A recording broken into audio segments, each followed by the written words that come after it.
Hello friends, welcome to நாகுவின் சமையல். நம்ம இன்னைக்கு வைன், ஆரஞ்சு ஜூஸ் எதுவுமே இல்லாமல் ரொம்ப நேரம் ஊற வைக்க தேவையில்லை, ஈஸியாக ப்ளம் கேக் பண்ண போகிறோம். அது எப்படி செய்யுதுன்னு இப்போ பார்க்கலாம். இப்போ தான் எங்கள் சேனலை ஃபஸ்ட் டைம் பார்க்குறீங்கன்னா கீழே இருக்கிற ரெட் கலர் சப்ஸ்கிரைப் பட்டனை கிளிக் பண்ணுங்கள். கூடவே இருக்கிற பெல் ஐக்கனையும் கிளிக் பண்ணுங்கள். அப்போ தான் நாங்கள் போடுற வீடியோ எல்லாம் உங்களுக்கு நோட்டிஃபிகேஷனாக வரும். இப்போ இது செய்கிறதுக்கு நான் இன்றைக்கி என்கிட்ட இந்த கருப்பு கிஸ்மிஸ் இவ்வளோ தான் இருந்துச்சு, 15லேருந்து 20 வரையிலும் அதுதான் எடுத்திருக்கேன். நீங்கள் இருந்ததுன்னா உங்கள்கிட்ட இன்னும் கொஞ்சம் எடுத்துக்கோங்க இதே அளவுக்கு. அப்புறம் மஞ்சள் கிஸ்மிஸ் பழம், அது 1.5 டேபிள் ஸ்பூன் அளவுக்கு எடுத்திருக்கேன். ஏன்னா நிறையா நட்ஸு போட்டால் எங்களுக்கு பிடிக்கும், அதனால் நிறையா போடுறேன்னா. இது 1 டேபிள் ஸ்பூன் அளவுக்கு பிஸ்தா நல்லா சின்ன சின்னதாக நறுக்கி வச்சுருக்கேன். அப்புறம் 2 டேபிள் ஸ்பூன் அளவுக்கு முந்திரி பருப்பையும் இந்த மாதிரி சின்ன சின்னதாக நறுக்கி வச்சுருக்கேன். முந்திரி பருப்பு எல்லாமே நிறையா போட்டால் நல்லாயிருக்கும். இது 1.5 டேபிள் ஸ்பூன் அளவுக்கு பாதாம் அதுவே இந்த மாதிரி சின்ன சின்னதாக நறுக்கி எடுத்திருக்கேன். இந்த மாதிரி நீள நீளமாக நறுக்கிக்கங்க. அப்புறம் கொஞ்சமாக வால்நட் 1 டீஸ்பூன் அளவுக்கு தான் போடுறேன். ஏன்னா எங்களுக்கு நிறைய நட்ஸு இதெல்லாம் பிடிக்கும், அதனால நான் நிறையா போடுறேன். நீங்கள் அந்தளவுக்கு வேணாம்னா கொஞ்சம் கம்மியாகவே சேர்த்துக்கோங்க. இப்போ 1/2 கப்பில் 3/4 கப் அளவுக்கு டூட்டி ஃப்ரூட்டி போடணும். இந்த டூட்டி ஃப்ரூட்டி நான் எங்கள் வீட்டிலே செஞ்சது. இந்த வீடியோ நான் ஏற்கனவே அப்லோட் பண்ணியிருக்கேன். தெரியாதவங்களுக்கு அதோட லிங்க் கீழே டிஸ்கிரிப்ஷன் பாக்ஸில் கொடுக்குறேன், அதை பார்த்து தெரிஞ்சுக்கோங்க. நீங்களும் அதே மாதிரி வீட்டில் செஞ்சு பாருங்கள், ரொம்ப ஈஸியாக செஞ்சிடலாம். இப்போ இது செய்கிறதுக்கு நான் இந்த மாதிரி ஒரு பேன் எடுத்திருக்கேன். அதில் 1/4 கப் அளவுக்கு ஜீனி சேர்க்குறேன். அப்புறம் 2 டேபிள் ஸ்பூன் அளவுக்கு தண்ணி ஊற்றுறேன். நீங்கள் நான்ஸ்டிக் பாத்திரம் எடுத்துக்கோங்க, அப்படி இல்லைன்னா அடிக்கனமான பாத்திரமாக வச்சுக்கிட்டீங்கன்னா தான் இது நல்லாயிருக்கும். இது நம்ம அந்த கேரமல் பண்ணுறதுக்காக இது நான் பண்ணுறேன். இப்போ இது கலக்கக்கூடாது. ஜீனியும் தண்ணியும் ஊற்றிட்டு இந்த மாதிரி சும்மா சட்டி ஆட்டி ஆட்டி விடுங்க முடிஞ்ச அளவுக்கு. அது அப்படியே உருகி சுருங்கி இதுவாகி வரும். இப்போ பாருங்கள், கலர் கொஞ்சம் கொஞ்சமாக மாறும்.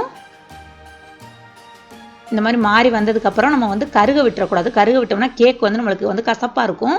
அதனால் இப்போ கொஞ்சம் கலர் மாறினோடனே அடுப்பை அமர்த்திடுங்க. இப்போ பாருங்கள், நல்லா இதுவாயிருச்சு. இதில் இப்போ நான் 1/4 கப் அளவுக்கு தண்ணி சேர்க்குறேன். தண்ணி ஊற்றுறப்ப தெரிக்கும், பார்த்துக்கோங்க. தண்ணியை ஊற்றிட்டு நல்லா கலக்கிட்டு அதுக்கப்புறமாயே அடுப்பை பற்ற வச்சுக்கோங்க. இப்போ அடுப்பை பற்ற வச்சுட்டு நம்ம வச்சுருக்கிறதுல அந்த கிஸ்மிஸ் பழம் 2 கருப்பும் மஞ்சள் கலர் கிஸ்மிஸ் பழம் இருக்குல்ல, அது 2 மட்டும் அதோடு சேர்த்துக்கலாம். வேறு எந்த ஒரு நட்ஸும் சேர்க்கக்கூடாது. அது 2ஐயும் சேர்த்துட்டு அதோட டூட்டி ஃப்ரூட்டியையும் சேர்த்துக்குவோம். சேர்த்துட்டு அதை நல்லா கிண்டி விட்டுக்கோங்க. அது கொஞ்சம் கெட்டியாக வந்ததுக்கப்புறம் நம்ம அடுப்பை ஆஃப் பண்ணிடலாம். ஏன்னா அது 2 கொஞ்சம் நேரம் ஊறட்டும். ரொம்ப நேரம் ஊறணும்னு அவசியம் இல்லை, நம்ம இதெல்லாம் ரெடி பண்ணுறது வரையில் அது ஊறட்டும். இப்போ நான் அடுப்பை ஆஃப் பண்ணிட்டேன். இப்போ இதை வேற ஒரு பாத்திரத்தில் மாற்றி எடுத்துக்கலாம். நம்ம வச்சுருக்க அந்த நட்ஸ் எல்லாத்தையும் வேற ஒரு பாத்திரத்தில் மாற்றிட்டு ஒரே 1 ஸ்பூன் அளவுக்கு 1 டேபிள் ஸ்பூன் அளவுக்கு மைதா மாவை போட்டுட்டு அதை எல்லாத்தையும் நல்லா கலக்கிக்கணும். ஏன்னா அப்போ தான் அந்த கேக்கில் அது அடியில் போய் தங்கிக்கிறாம எல்லா இடத்துலையும் ஒரே மாதிரி வரும். கலக்காமல் போட்டோம்னாக்க அடியில் போய் தங்கிரும். அதனால் மைதா மாவை போட்டு லேசாக கலக்கி விட்டுக்கோங்க. இப்போ ஒரு ஜார் எடுத்துகிட்டு அதில் நான் 1/2 கப் அளவுக்கு ஜீனி எடுக்கிறேன். இது நுணுக்காத ஜீனி தான். அதில் 2 பட்டை, சின்ன சின்ன பட்டை 2 போடுறேன். பெருசாக இருந்தால் நீங்கள் 1 போட்டுக்கோங்க. 3 ஏலக்காய், 2 கிராம்பு, இது எல்லாத்தையும் போட்டு இப்போ நல்லா நைஸாக பவுடர் ஆக்கிட்டு வந்துடணும். ஏன்னா பட்டை பொடி தனியாக, ஏலக்காய் பொடி தனியாக, கிராம்பு பொடி தனியாக நம்ம வாங்கிக்கிட்டு இருக்க முடியாது எல்லோரும். அதனால் இந்த மாதிரி போட்டு அரைச்சி எடுத்துட்டோம்னா நம்மளுக்கு ஈஸியாக வேலை முடிஞ்சிடும். நம்மளுக்கு அந்த பவுடரெல்லாம் வாங்க வேண்டிய அவசியமும் இல்லை. இந்த மாதிரி நல்லா நைஸாக அரைச்சி எடுத்துக்கோங்க. எல்லாம் போட்டு அரைச்சோன்னா நல்லா நைஸாக வந்துடும். இப்போ இந்த மாதிரி ஒரு க்ளீனான பவுல் ஒன்று எடுத்துக்கோங்க. அதில் ஒரு சல்லடை வச்சுட்டு நம்ம இப்போ மாவெல்லாம் சலிச்சு எடுத்துடலாம். 1/2 கப்பு மைதா மாவு, 1 டீஸ்பூன் அளவுக்கு பேக்கிங் பவுடர் எடுத்திருக்கேன், 1/2 டீஸ்பூன் அளவுக்கு பேக்கிங் சோடா எடுக்கிறேன். இப்போ இது எல்லாத்தையும் நல்லா சலிச்சு விட்டுக்கிறோன்னு. சலிச்சுட்டு நல்லா கலக்கி விட்டுக்கோங்க. அப்படி இல்லைன்னா 3 தடவை சலிச்சுக்கோங்க. நான் இன்றைக்கி 1 தடவை சலிச்சுட்டு நல்லா கலக்கி விட்டுக்கிறேன். ஏன்னா அப்போ தான் அது எல்லா இடத்துலையும் ஒரே மாதிரி மிக்ஸ் ஆகும், அதுக்காக. இப்போ இது பிரெட் க்ரம்ஸு. இதுவும் நான் வீட்டிலே செஞ்சது தான். இது 1 கப் அளவு எடுத்திருக்கேன்.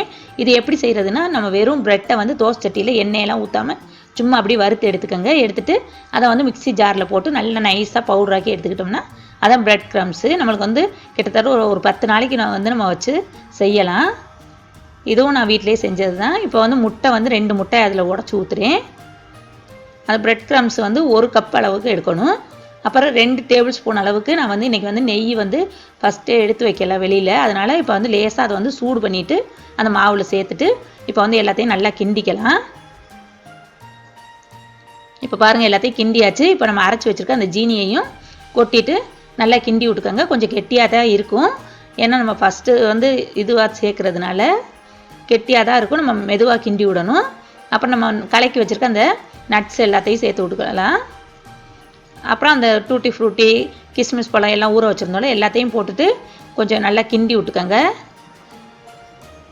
இப்போ நான் வந்து பால் வந்து லேசாக சூடு பண்ணி எடுத்திருக்கேன். நீங்கள் வந்து ஃபஸ்ட்டே வெளியில் எடுத்து வச்சிட்டிங்கன்னா பரவாயில்ல. அப்படி இல்லைன்னா லேசாக சூடு பண்ணிக்கோங்க. ஏன்னா ஜில்லுன்னு சேர்க்கக்கூடாது. அந்த பால் வந்து நான் வந்து இப்போ 3 டேபிள் ஸ்பூன் அளவுக்கு சேர்க்குறேன்.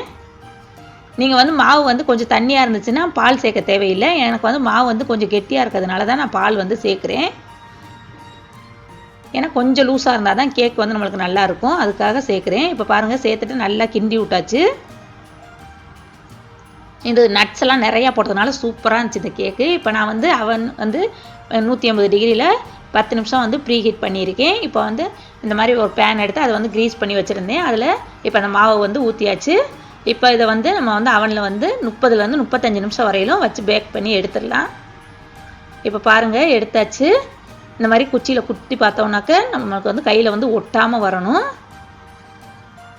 இப்போ வந்து இதை வந்து ஆறட்டும். நல்லா ஆறினோன்னு நம்ம வெளியில் எடுக்கலாம். அதனால தான் இந்த மாதிரி அயர் ரேக்கில் வந்து நான் வந்து வச்சுருக்கேன். இப்போ இது நல்லா ஆறிடுச்சு. இது வந்து நம்ம வந்து பேப்பரை வந்து எடுத்துட்டு திரும்ப ஒரு ஆற விடணும். இப்போ இந்த பட்டர் பேப்பர்லாம் நம்ம வந்து எடுத்துடலாம்.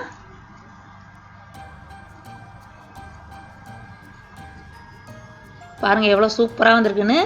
ரொம்ப நிறைய நட்ஸு டூட்டி ஃப்ரூட்டி எல்லாம் போட்டதுனால ரொம்ப ரொம்ப சூப்பராக இருந்துச்சு.